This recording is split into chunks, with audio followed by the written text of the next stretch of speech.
One way to provide feedback digitally for students is with an audio podcast. So, for example, they may have written a detailed essay on paper, and you create an audio podcast about their work, which allows them to respond to your comments. This is particularly useful if you want to give lots of detailed commentary. Personally, I find it a quick way to provide more feedback.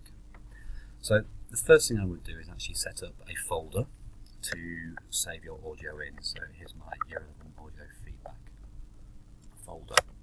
And then we need to find the right program. If in the search programs area you type in sound or sound recorder, you will see these two icons. I'm going to pick the top one there, it looks like a microphone. At this point, you should have read the student's work and have a little bit of an idea of what you might say about different paragraphs of their work. And then I simply number onto the student's work where my comments would be, and then I click on Start Recording. So in this instance, I'd say at point 1 in your work, and give the feedback. At the end of that process, I can press the Escape button or Stop Recording, and that will set up a folder. Now, at this stage, I don't want to save my audio yet because I want to add to it. So I'm just going to cancel that off, and as you can see here, we have Resume Recording. I can now prepare what I want to say for, let's say, paragraph 2. Click on Resume Recording.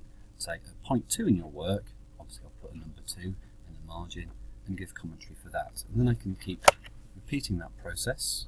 Again, it might be that I want to do a third section and so on and so forth.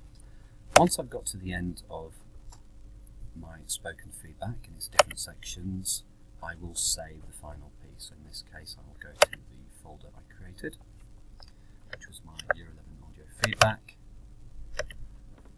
Give it a name, and I usually put the student's initials in the title, perhaps the date as well, perhaps the topic, and then save that. At a later date, I can then put that whole folder either on the VLE or onto the S drive, or indeed send directly to students.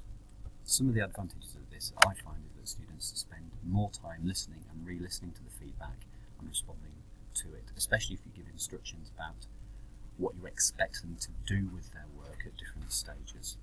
And that can be done either within class to receive feedback or outside of school.